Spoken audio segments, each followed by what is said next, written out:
Hello everyone.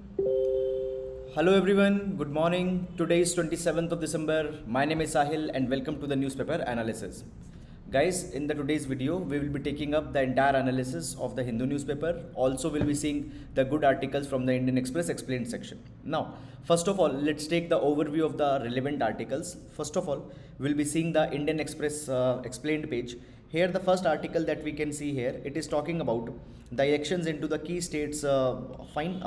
Basically, what will be the prospects for the different political parties? Such kind of things have been provided here, but not very much important article for our examination. So you can skip this particular article.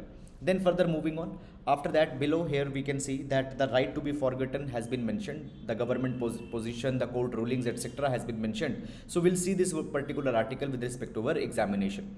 Then further moving on, after that we reach to the Hindu newspaper. So here we can see that basically the first article, it is talking about recent issue in Haridwar where some hate speech or basically a kind of a conference was going on. Fine, not important article for your examination. Then further moving on, basically guys, we can see here that the intolerance is basically it is getting diluted, and many of such kind of a vandalism and attacks have been there. So it is a kind of a very negative thing onto the Indian brand of secularism. However, no need to go too much into the detail. Then the executive shows a trend to disrespect the court orders, the Chief Justice of India. So we'll see here the observation that has been made by the Chief Justice of India. Basically what has happened, it is being provided that now basically the subtle balance that was there between the three organs of the state, that is the judiciary, legislature and executive, it is getting disrupted. So we'll see this particular article. Then the Nagaland panel to look into the AFSPA withdrawal. So Armed Forces Special Powers Act, now we have seen few days back there was a issue happened into the Nagaland where because of some intelligence mishap there were certain civilians that were shot down in the Nagaland, and because of that particular issue we have seen that a lot of basically it turned into a kind of a crisis. Now guys, this particular article provides that a committee has been created, and this particular committee will investigate whether this particular AFSPA from the Nagaland should be withdrawn or not. This committee will be submitting its report within the next 45 days. So up till now nothing has come, just the committee has been constituted. Once it will be releasing its report, we will see that what are the outcome of that particular report. So this is the entire issue that will be coming. Then further moving on guys, we see here the city section. Fine, a second chance for the life for the prisoners. So Delhi jails, they are inculcating the new thinking, and basically new skills are being provided to the inmates so that when they go out they are able to live a dignified living. Fine. Then further moving on into this particular direction. After that guys, the regional section, nothing much very much important has been given into this particular page. After that we'll be moving to the editorial section, and the first editorial here, more and far more. Now this particular article talks about the recent decision that has been taken by the government, where the government had provided that the booster shots will be given to the elderly as well as the vaccinations for the children up till the age of 18 years. Fine. Between the age of 15 to 18 years will be provided. So basically this is a positive step that has been taken by the government, because the new Omicron scare that is coming in this direction, such kind of things are needed. Then the elderly are assets, not the dependents. Now this particular article, it is talking that why there is a need that the shift needs to be there into the government thinking. Government is always talking about the demographic dividend, even our focus is onto the demographic dividend, but rather than the demographic dividend we need to actually think onto the elderly people also. So this is the entire idea that has been given. Then guys, further moving on, a chance to tap India's high equity in Myanmar. Now this particular article, it is talking that basically recently the foreign secretary, he visited the Myanmar. The key takeaways from that particular meeting will be seen here. Then the act of faith. So basically the Karnataka, it has passed the Karnataka has recently passed a law where the conversions have been banned to a certain category. So we'll see into this particular light that what are the takeaways that have come here. Then further, the Iran nuclear talk reverberate in the Gulf. Now see guys, basically we have already seen just 3 to 4 days back that the Iran, fine, what has happened, the Iran and the P5+1 countries, they signed the Joint Comprehensive Plan of Action, JCPOA. Now under this Joint Comprehensive Plan of Action, the Iran's sanctions were reduced if the Iran will agree to certain of the conditionalities that were there. Clear? So that thing happened there. But now guys, we have seen just in that under the Donald Trump, the USA withdrawn from that joint comprehensive plan of action, and now the talks are going on that the joint comprehensive plan of action should be reignited again.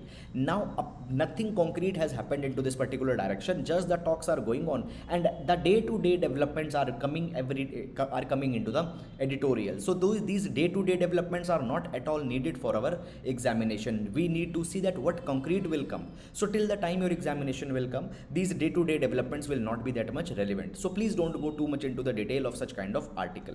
Then the prevention is better than cure. So basically this article, it is talking about the healthcare. So basically the inpatient healthcare, outpatient healthcare has been talked. We'll see this thing. Then a question of university autonomy. So basically in Kerala, controversy has been ignited due to the university appointment. Now just one basic idea, that when we talk about the higher educational institutions, they needed to be given an autonomy so that they can innovate and they can design the curriculum as per the needs, and basically stifling that autonomy is not required.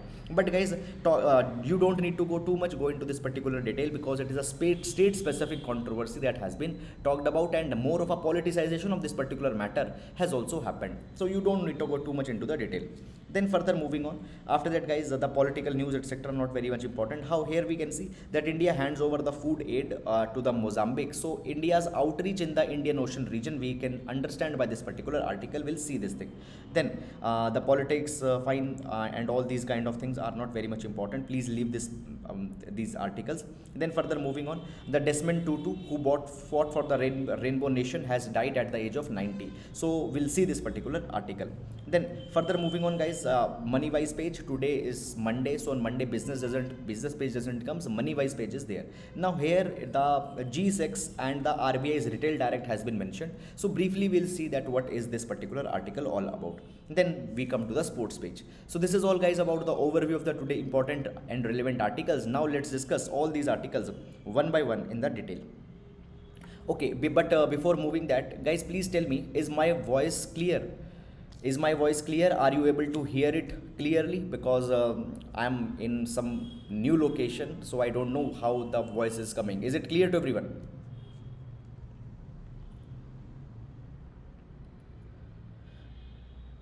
Okay, please tell me, is the voice clear?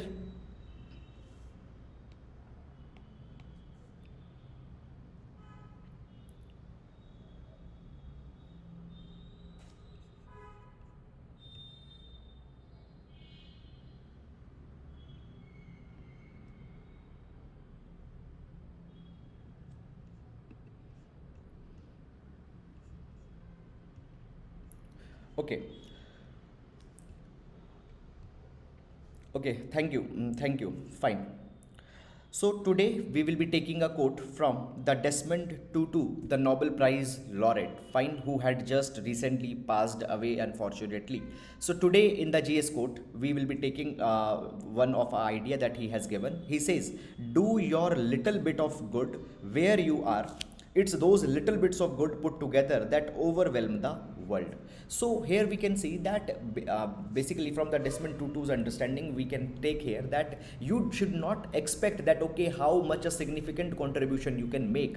Whatever contribution you are in capacity to make, without thinking about the repercussions, you should make it. Even your small efforts, even your small contributions will make a big impact. So do whatever is in your capacity. You can use this particular idea in the answers related to the GS paper number 4. So that is about it. And now let's take the first article.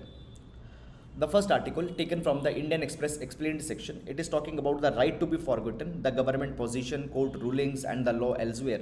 So what it has talked about, basically it has talked about the right to be forgotten, which has recently been agreed by the center government. And with respect to the importance of this article will be important under the GS paper number 2, the rights issue and particularly the fundamental rights. There this article will be important. So let's understand this particular thing. So guys, first of all, setting up the context, what has happened? The center government had told the Delhi High Court that the right to be forgotten right to be forgotten is the part of the right to privacy. So under the right to privacy, the right to be forgotten can be given. First of all, when we talk about the right to privacy, it happens to be a very new right and was given after the Puttaswamy judgment. So after the Puttaswamy judgment, the right to privacy was agreed. Now the government had said that even the personal data protection bill that will just be that the recently the joint parliamentary committee has also provided a report upon, and that particular bill also contained the provision with respect to the right to be forgotten. Guys, this personal data protection bill has not been passed. Joint parliamentary committee has submitted a report, so that committee also provided that right to be forgotten should be given.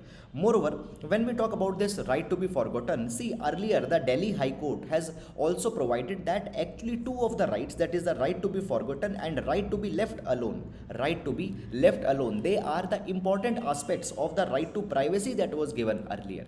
Moreover, under this right to privacy, guys, a person, he gets a power that he can seek the deletion of any private information from the internet if he feels that such of information is jeopardizing his reputation or his image. He can seek for the deletion of such information. Now into this particular direction, guys, we have seen that few days back some of the people, some of celebrities, a businessman even approached the Delhi High Court that some of the information should be deleted. Now the question comes that from where the inspiration of such kind of a law is coming. So we are getting inspiration from the European Union, because the European Union in 2018 already adopted the General Data Protection Regulation. Now under this General Data Protection Regulation, there was the article number 17, and the article number 17 talks about the right to erasure. Now the right to erasure means that certain categories of data, certain categories of information can be erased if they are not, if you feel that it should not stay into the place. Moreover, the Russia also in 2015 had enacted a law where the users can force the search engine such as the Google, etc.,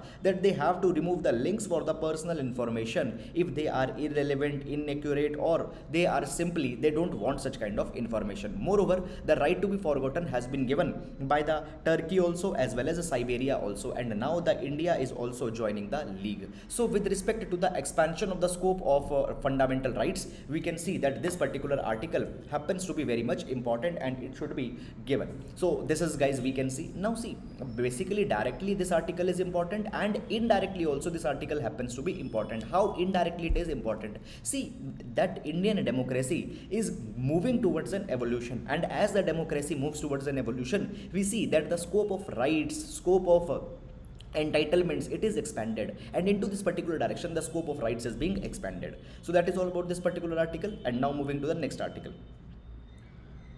Executive shows a trend to disrespect court orders, Chief Justice of India.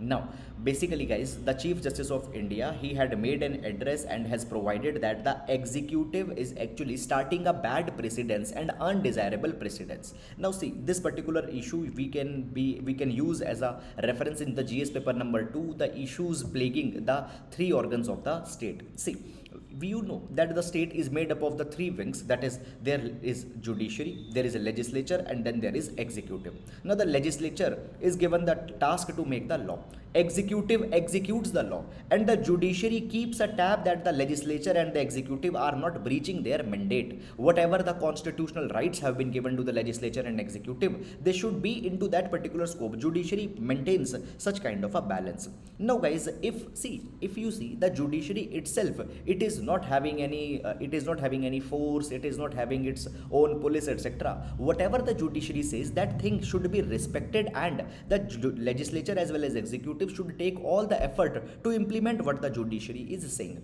Now what Chief Justice of India had said, he said that the executive is now showing a tendency of disregard and even the disrespect to the court orders.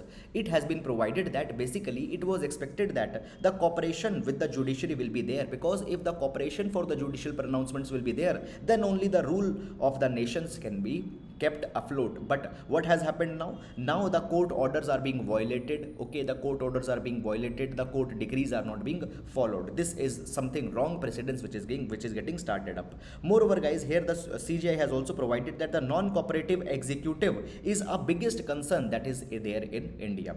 Moreover, the courts don't have power of the purse or the power of the sword. Now, the power of the purse means that the court don't have their own financial resources, and the power of the sword means that by the force also also they cannot implement their law. So the cooperative executive needs to be there if the court rulings are to be respected. Moreover, it has been provided that the executive and legislature should also make the sincere efforts to fulfill the judicial vacancies, to appoint the prosecutors, to strengthen the infrastructure of the judiciary. Only then the justice in the entire capacity can be delivered. And the guys, the fair justice has been an intricate part of a fundamental right. So into this capacity, the executive should be responsible. So it is this thing. Now guys, basically when we talk about just last article, we have said that the evolution of democracy is happening, but guys, into this evolution of democracy there are certain negative imprints that are also there, and the non-cooperative executive happens to be one of a negative imprint in such kind of democracy. That is all about this particular article. And now guys, moving to the next article. Desmond Tutu, who fought for a rainbow nation, dies at 90. Now, guys, the Desmond Tutu, he was a revolutionary, fought for the rights of the people. He had just died. So, who Desmond Tutu was? This thing could be important for our GS paper number 1. So, the Desmond Tutu, he was the South African anti-apartheid icon. Okay, South African anti-apartheid. So basically guys, the apartheid was the practice that used to be there, where the whites and the blacks were discriminated. So on to the basis of your race, on to the basis of color, the discrimination was followed. That was the apartheid. Now for the apartheid, many of the people in the South Africa, they had led the struggle, and into this direction, the Desmond Tutu and the Nelson Mandela were two of the very significant and towering personality. Now guys, the Desmond Tutu, he had died. Now the Desmond Tutu, he has been called as a moral compass. Now what do we mean by the moral compass? Now guys, the moral compass means who shows that what is the ethical way, what is the moral way. So the one who can decide the ethics, or not decide actually, the one who knows ethics and can show the way of ethicality to the others, that person is called as moral compass. And the Desmond Tutu, he was referred to as the moral compass of the country, and he has now died. Now guys, the Desmond Tutu, he also won the Nobel Prize in 1984 for combating the white minority rule. Fine. Moreover, he also coined the term rainbow nation. Now guys, the rainbow nation means that a country where the people of different colors can live together, all can have their rights also. So the rainbow nation, such kind of idea was given. Moreover guys, when the Nelson Mandela became the country's first black president in 1994, into that thing also the Desmond Tutu was very much instrumental. Desmond Tutu retired in 1996, and then he headed the Truth and Reconciliation Commission. Now the Truth and Reconciliation Commission was a body which was given a mandate to study that during this apartheid practice that was going on, what was the bad treatment that was given to the black people, and many of the horrors, many of the disturbing details came to the light. Now the Desmond Tutu, basically guys, after even getting retired, he was very much vigilant, and the African National Congress, he kept his vanguard against that African National Congress.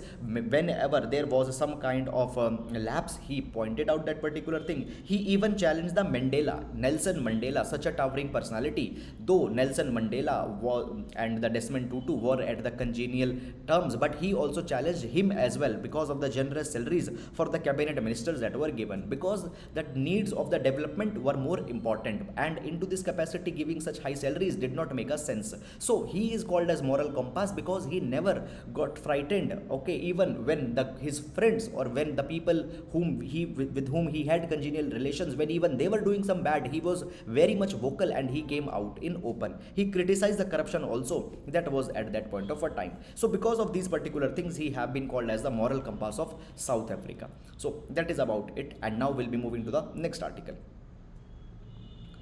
Now the act of faith. Now guys, this particular article, it has been taken from the editorial page, and it is talking about the recent decision that has been taken into the Karnataka. So this article will be important in the GS paper number 2 as well as the GS paper number 1, issues related to the secularism. Now guys, what has happened? First of all, I will tell you the context. Now the states around the country, they are passing the different laws with respect to the conversions. Fine. Now guys, when we talk about the conversion, okay, under the fundamental right to religion, that fundamental right has been given to the person that he can propagate his religion, but while the propagation of the religion, he cannot go for the forceful conversion of people through the deceit. He cannot convert the people people. Fine, so the conversion, forceful conversion cannot be there. Is it clear? So basically, to deter the forceful conversions, the states have passed the law, and it has been provided that the conversion by the force, by the fraud, by the inducement, allurement cannot happen. Is it clear or not? However, what is problematic thing? Problematic thing that the marriage has also been added as an illegal means of conversion. So let's say that if you are getting married with a person, and for the marriage or after the marriage, if the conversion is there, so the marriage happened under the purview of the conversion happened under the purview of marriage. Such kind of conversion has also been banned. It has also been disallowed. Now, this particular thing, it actually interferes with the right to privacy, marital freedom, and the freedom of belief. See, I want to change my religion. Okay, force is a legitimate thing which should not be there. But if I want to change my religion, and if after for the purpose of marriage also, if I want to change my religion, it should be allowed. Even the Allahabad High Court has also provided that is yes, such kind of thing is allowed. But the Karnataka is basically making such kind of a conversion as offense. So such kind of thing is not good. Moreover, if we see in Karnataka, we can see that there are large number of targeted attacks onto the churches, Christian prayer halls, onto the Christmas celebrations. The attacks was there. Into this particular light, basically banning the conversion if it is happening under the guise of marriage will not give a very good sense. Moreover, if we see guys, recently the Gujarat High Court has also stayed a provision of had kept a provision under a stay, where the state of the Gujarat, it made a law that the conversion by marriage is an offense. It provided that such kind of a law cannot be sustained because it will place all the marriages in jeopardy which will happen between the two faiths. So the marriage should not be a ground, fine, into this particular thing, fine. So conversion, forceful is legal. Okay, forceful conversion should be deterred with, but the conversion for the sake of marriage should not be disallowed. Now, when we talk about the guys Karnataka bill, the Karnataka bill also provides this particular thing that the people basically it calls for the individuals who are intending to convert in some other religion, they need to notify. Now, this particular thing also goes against one of a direction of the Himachal Pradesh High Court. Now, Himachal Pradesh High Court in 2012 provided this particular thing that asking a person to disclose the plan to change one's faith will violate a person's religious belief, will violate a person's right to privacy. So even the Himachal Pradesh High Court had provided that no, you cannot make a person to ask that what his plans are. So this particular thing cannot be allowed. So guys, into all these particular directions, the laws that have been passed by Karnataka is not a law which has a kind of a bona fide intention, we can say this particular thing. Moreover, the many other states government are running into the spree and passing such kind of laws, but it guys actually impacts the fabric of the Indian secularism. In Indian secularism, we talked about the equal thriving of all the religion, and when all the religions can thrive equally, then guys, such kind of things should not be coming from the hands of the state. That is all about this particular article. Now we'll move to the next article. Now guys, this particular article, it has been taken from the Hindu newspaper, and what it is talking about, this article is talking about the approach towards the elder people which needs to get changed. We need to treat the elder people as the assets and not the dependents. Now this article will be important for the GS paper number 2. Fine. This article will be important into the GS paper number 2, issues related to the social justice as well as the vulnerable sections. This particular article can be important. Now, let's understand this particular article, what it talks about. See, basically into the last few decades, the population explosion, this term has been used again and again. When we talk about the word population explosion, fine, with the population explosion, one more idea comes, that is a demographic dividend. And when this idea of demographic dividend is coming, we say that this demographic dividend is very much needed. It will give a push to the economic growth. Fine, it will basically push to the economic growth, because the demographic dividend means that number of people who are young, number of people who can work, their population is increasing, and if their population is increasing, obviously the productivity of India can enhance. Now, basically, the proof of a developed country is not only how much young population are there, but the proof of a developed country is also that how well you are nurturing the elder people also. Clear. Into this capacity, guys, we need to focus onto the old people. Now it has been provided that young are in the focus. Many programs are there for their development, for their education, for their entrepreneurship, for the sport training. Many programs are there, but guys, if you see, then the poor health and inadequate education is nullifying the demographic dividend. Even our young people are not able to get the complete advantage because the good health is not there. Fine. Into this capacity, recently the National Family Health Survey 5 was released, and under this National Family Health Survey 5, it has been provided that even the metrics onto the infant and child mortality, they are still very much dismal. They are still not very much good. When we talk about the life expectancy into the India, the life expectancy has increased from 50 in 1970-75 to 70 years in 2014 and 18. Today if we see the number of people who are more than 60 years of age, 137 million such people are there. Moreover, guys, as the life expectancy has increased, it has been provided that by 2050 we have more than 300 million old people more than 60 years of age. So as our population of the old age people is going to increase approximately to 300 million, we need to take certain immediate efforts in order to improve their condition. Now guys, into this particular capacity, it has been provided that a different view is needed. We need to look them as the potential assets. Now there is one, guys, a term that we can also use here. There comes a term that is a longevity dividend. Longevity dividend. So we have demographic dividend where we exploit the potential of the young people. We also need to at the same time exploit the potential of the old people, and therefore the longevity dividend should also be focused upon. Now it has been provided that, guys, you need to treat the old people as a potential asset. We need to use the massive resource they are having. They have the resource of experience, they have the resource of knowledge. We need to convert them from dependent to the productive member of the society, and therefore we need to build their health as well as we need to build their capabilities. Recently a study, that is the longitudinal aging study in India, it provided that 11% of the elderly, they suffer from at least one or the other form of impairment. They are having a locomotor impairment, they are not able to walk, they have the mental impairment, they have the visual impairment, hearing impairment. At the same time, it is also provided that around 58 lakh Indians, they are dying every year from the non-communicable diseases. Fine. Cardiovascular diseases, they are also very much high into the old age people. Around 34% of the people into the age of 60 to 74 years, they are having the cardiovascular diseases, and it rises to 37% if we take the population of the people above the 75 years. So what we need to do, we need to give a focus on to the old age people, their locomotive, their disabilities that are there, the cardiovascular diseases, their prevalence to infect with the non-communicable diseases, it is needed to be reduced. It has been provided that the elderly people, they need the specialized kind of care. They need the telemedicine, they need home consultation. Fine. They need the physiotherapy, rehabilitation service, mental health counseling. Fine. Pharmaceutical services, diagnostic services should be provided to them at home. These are certain things that are needed to be given a focus on. Now guys, there was the 2016 Healthcare Access and Quality Index. Now what is this Healthcare Access and Quality Index? It provides that how easily you can access the healthcare facilities.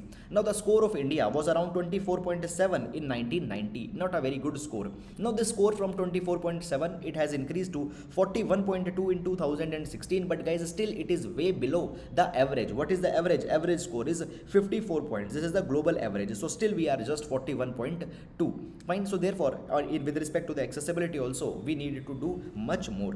The low HAQ worsens even further into the smaller cities and to the rural areas. The accessibility even is very much skewed. Clear, if you go into the rural areas. Fine. So therefore, this is the issue that is there. Now guys, the inequity into the healthcare compounds the problem for the elderly who are already physically, financially and psychologically restricted. So the poor people, the vulnerability increases a lot. Now when we talk about the Ayushman Bharat, fine, under the Ayushman Bharat Abhiyan, the government provides the support up to 5 lakh rupees per family for the tertiary care requirement. Is it clear? Now, apart from this particular thing, though the Ayushman Bharat Abhiyan is going on, still the Niti Aayog report indicates that the 400 million Indians, they don't have any financial cover for the health expenses. Still, large number of people are missing out of this particular cover. Now, guys, the state as well as the central government, they had to come out with some kind of a pension plans also, by which the old age people are given some support. But just 350 rupees to 400 rupees pension is given, which is just a pittance. A person cannot sustain himself even when he is old with such kind of money, because the expenditure with respect to the medicine is there, are there, other kind of expenditures are there. A 2007 law was passed in which the states were actually required that they need to have into a district hospital there need to be a doctor with experience in geriatric care.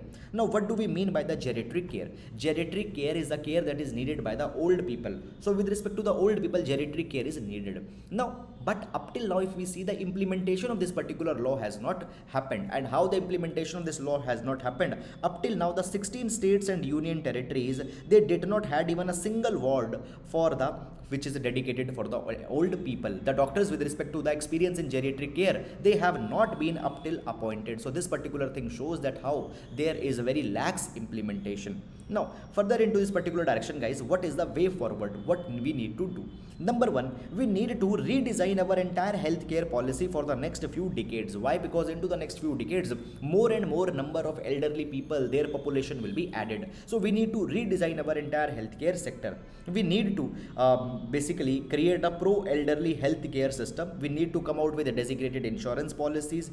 We need to aggressively take measures that how we can solve this particular challenge where the elderly people are not being properly addressed. Moreover, India needs to rapidly increase the healthcare spending also. Guys, right now around 1.6 to 1.7% we are spending as a part of our GDP into the healthcare. So this overall health spending also need to be enhanced. Then guys, after that, the next thing that has been provided is that there is a major deficit in our infrastructure also. Skilled medical care professionals are also very much less. If I tell you the data with respect to the health infrastructure in India, there are just 1.3 hospital beds, 0.65 physicians, 1.3 nurse for every 1000 people. This particular thing needs to be enhanced drastically. In the next decade, we have a potential to add at least 3 million hospital beds, 1.54 million doctors and 2.4 million nurses. This we have a potential. We need to achieve this potential, number one, and even if we can go beyond this, that particular effort should also be made. Then guys, the next thing that has been provided is that there is a urgent implementation of that there is a need of the urgent implementation of the national program for the health care for elderly, NPHCE. Fine. So such kind of a program is needed to be provided where immediate attention will be given to the health old age people. Moreover, we need to also work upon to the Ayushman Bharat Abhiyan, fine, so that how thus reachability can be enhanced to particularly the old age people. This is particular thing that has been provided. Now, the National Digital Health Mission, it has a tremendous potential as well. Now, under the National Digital Health Mission, telemedicine, okay, such initiatives have been talked about. Now, the telemedicine happens to be a very important component for the old age people's health, fine. So through the telemedicine, we also need to reach to the old age people. So this is, guys, the entire thing that has been provided here into this particular article. So that is all, guys. Very good article, lots of data, lots of relevant information directly you can use, and any question coming on to the elderly people, you can directly use the details that has been given. Please do utilize this particular article in your answers. So that is all about this. Now we'll be moving to the next article. A chance to tap India's high equity in Myanmar.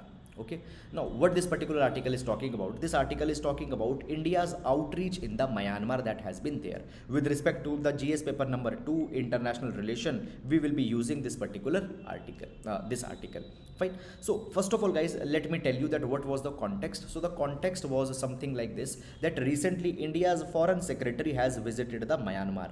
And why he visited the Myanmar? The mandate, he said that we will go to Myanmar and will discuss that how the democracy can be restored. But guys, at that point of a time when the visit was being made, it was criticized also. It was said that the Western countries, they are not basically interacting with the Myanmar, because into the Myanmar coup was happened, and into this Myanmar coup, as the military in the Myanmar they got the power, they said that we'll stop every negotiation with the Myanmar, because then it will mean that we are legitimizing the military regime there. And as India is still negotiating with the Myanmar, it is said that India should not do that particular thing. Why? Because India was the biggest democracy, and you being a democracy are still negotiating with another country where the military has come in power. It doesn't give a very good kind of an impression, so it should not be done. However, the foreign secretary has visited a Myanmar. Now this particular article has favored this particular approach. Fine. So into the favors, arguments have been given.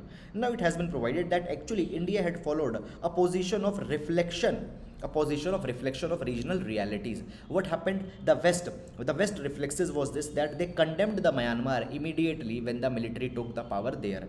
Clear? Now guys, the military took the power in 2021. Okay, international community had amended, but no, India did not amend the Myanmar. Right, into the last 10 years, the hybrid democracy actually prevailed into the Myanmar, where the power was being shared by the democratic parties as well as by the military. But this particular arrangement did not went well, and the military, it took the complete power in this year in 2021. Now the result for the Myanmar has not been very much good. The democracy, the economy, fine, everything is lying into the bad condition in the Myanmar. Now the Russia saw this particular thing as an opportunity, and what Russia did, Russia actually strengthens its ties with the new rulers in Myanmar. Even the China took this particular thing as an opportunity and expanded their interaction with the military regime. Now guys, the ASEAN, the Association of Southeast Asian Nation, they come out with the 5-point consensus formula. This 5-point consensus formula was like this, that they will not carry the violence, they will not unnecessarily be arresting the political leaders. Okay, basically they need to use the dialogue. Such kind of a 5-point consensus was there, but the military in the Myanmar rejected this 5-point consensus, and because of that particular thing, the ASEAN and the Myanmar cooperation fall. Now India is succeeded in holding the substantive discussion with the State Administrative Council. Now guys, the State Administrative Council, it is the top most decision making body into the Myanmar. It had the consultation with it, and India had conveyed its position to the Myanmar. India's position, which India had contained to the Myanmar, is very similar to the ASEAN's position. What India had conveyed, India had provided that there needs to be the release of political prisoner, resolution of issues through dialogue needs to be there, cessation of violence needs to be there, full cooperation with the ASEAN should be done. So even the Myanmar had taken this particular thing in a positive light.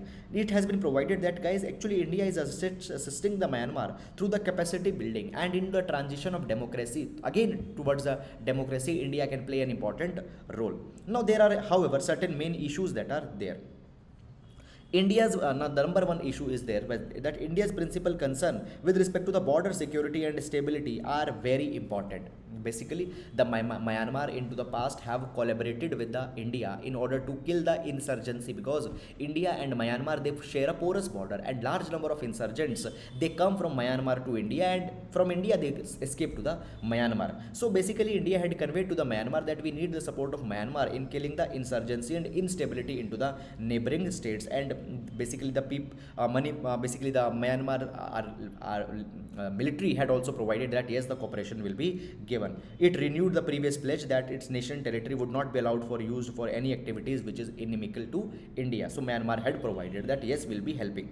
Then the second issue is this, that there is an outcome of Myanmar's instability. Several thousand of Myanmar people, they have fled to the India, and actually they are finding the shelter into the Mizoram. Now this particular thing can be reversed only by the political settlement into the Myanmar, and this particular issue was also seriously discussed that something should be done into this capacity.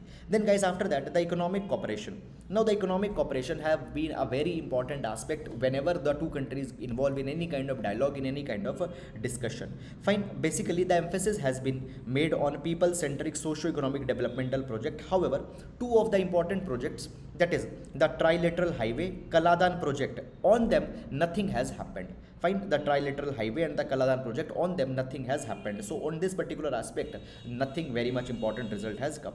Moreover, when we guys talk about the India continues to have a high equity in the Myanmar. India can leverage the gains of this particular visit. India can also invite the Myanmar's foreign minister to India. And guys, by this particular thing, different stakeholders should also be invited. Civil society should be invited, and a long-lasting solution for the Myanmar problem needs to be identified. When we talk about India, India is always driven by the neighborhood first policy, and into this particular policy, guys, neighborhood first policy India has also followed, and into this particular direction we need to further support the neighbor into the times of crisis. That is all about this particular article.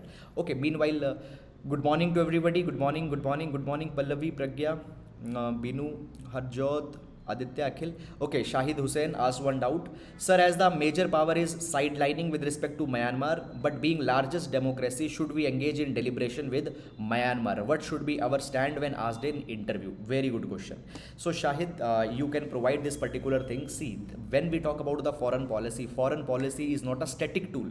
Foreign policy is not a static tool. Foreign policy evolves with respect to the exigencies of time. Yes, India is a democratic country, and always India has respected the democratic ethos. But seeing the interest of the India and Myanmar, they have aligned into this particular line that, see, if we directly be condemning the Myanmar, what will happen? The China will hold. If will directly condemn the Myanmar, the China will make a greater place into the Myanmar. It will take Myanmar into its own camp. Then the Myanmar can be used against the India by the patronage that will be provided by the China. So keeping that particular strategic interest, we have not condemned the Myanmar. Is it clear? National interest, sovereignty of India, integrity of India, the national defense of India is also very important tool. So yes, the democracy is important, but guys, it is not always a solution also that by condemning a country you can restore the democracy. USA had done all this particular thing, and never the USA has been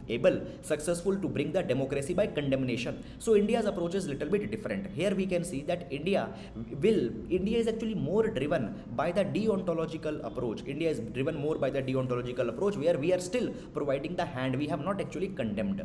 Is it clear? So this is a balanced answer we need to say. You will not be saying that yes, it is completely 100% right whatever has been done. You will not say that 100% it is wrong. You need to give a well elaborative and articulative answer that okay, whatever has been done, it is justified because the national interest is being taken in consideration. So this is the answer that you can provide if such kind of a question comes. So that is all about this particular article, guys. Fine. I hope that you have understood it, and now we'll be moving to the next article. Okay, now this particular article, prevention is better than cure. Fine. Now this particular article, what it is talking about, it is talking about the issue with respect to the health. Fine. And particularly the outpatient health it is talking about. So therefore this article will be important in GS paper number 2, issues related to the health. Fine. Now basically, guys, when we talk about the health, there could be the two components of the hospital care. There could be number one, the outpatient health, and second is the inpatient health. Okay, please take daily, sir. Okay, Karna, dear, see, today you can see that I am not in the usual location where I am traveling from past few days, and the way in basically the condition was not such. I did not had the internet connection. Moreover, I did not had a setting also where I can shoot the video. So because I was in travel, and also now I am not in my place, I am somewhere out. With a lot of effort, I was able to actually arrange all these things which are needed to record a video. So because of that particular thing, it happened. Fine. I will come back on 29th. Okay, and after that it will be regular. Don't worry. Clear? However, if such kind of things come, then I share the articles on the Telegram also. Is it clear? So really my apologies for this particular thing, because this issue happened. Sorry. Now coming back again to this particular article, what this particular article talks about. See, this article, it is talking about the healthcare. Now I was telling you that the healthcare could be divided in two components. It could be the inpatient and it could be the outpatient. Inpatient healthcare means that within the hospital the people are being treated. This is the inpatient healthcare. Outpatient healthcare means that you will just come to the hospital, just take a consultation and will go back. The OPD, fine, which when you just go to the doctor consultation, that is the outpatient care. Fine. Now the outpatient healthcare, it comprises the doctor consultation, the drugs and the tests. It talks of it also contain basically it is yes it contains relates to doctor consultation, drugs, the test, but actually it is the elephant in the room. What is the elephant in the room? Elephant in the room, it is a problem that everybody knows it is there, but it is not being addressed. So if we see, guys, actually the outpatient care, it has been one of the most neglected aspect of our healthcare policy. Is it clear? Over the past 2 decades, we have announced many of the initiatives for the healthcare, but all these initiatives, they have focused onto the hospitalizations. They have focused onto the inpatient care. Is it clear? Even, guys, the insurance that the government is giving onto the healthcare sector, those insurance you can only avail when you will be hospitalized. Even the private sector who is giving the products such as the insurance, health care insurance, they can also be availed when you will get hospitalized. So inpatient hospitalization have also been already been focused. Outpatient healthcare has not been focused. Is it clear? It has also been provided that when we talk about the out-of-pocket expenditures, they are happening not majorly because of the inpatient care, because a very small section of people, they get admitted into the hospital. A large section of the out-of-pocket expenditure is because of the outpatient care. Is it clear? Now the reason that why the outpatient care is not covered into the insurance, there are certain reasons. Reason number one, under regulated outpatient practices. See, there are large number of doctors who are not properly regularized. You can go to any jhola chhap doctor and you can just make a fake slip that, okay, give me a fake slip that you had diagnosed me, and just write on to that 500 rupees. You can show that 500 rupees fake slip to the insurance company and you can say that, okay, this was my expenditure and please reimburse me back. So unregulated outpatient practices, unregulated OPD practices are there because of which such kind of things happen. The difficulty to monitor the outpatient clinical and prescribing the behavior also, it is a problem. You cannot monitor the outpatient clinical practices. You cannot monitor that whether the right kind of test were prescribed by the doctor or not. Why? Whether actually the test has been taken by the person or not. So we cannot regularize it. Moreover, guys, the low public awareness of insurance product is also there. Fine, people also, they are not aware about the insurance products. They don't even raise this particular need also. Fine. So these have happened. Moreover, it has been provided that if you give the outpatient claim also into the insurance, large number of claims will come, a huge volume of claims will come, and settling that, dealing that particular thing will be a very much problematic thing. So therefore the outpatient care, fine, is not included into the insurance products. Even government is not focusing onto this thing. Moreover, it has been provided that guys, actually when we talk about the price sensitive demand for the outpatient care, fine, it could be misused under insurance. Already we have taken this particular point. Okay, now the suggestions have been there. What could be done? Now the suggestions into this particular direction is that, first of all, significant improvement into the health care is needed to be made. We need to make the fiscal as well as time commitments. Now without the fiscal commitment, without a time commitment, no healthcare improvement can come. You need to provide more funding to the healthcare initiatives so that the outpatient care can also be provided. Even the insurance projects which are being driven by the state governments, they are to be stimulated so that they can offer the outpatient care as well.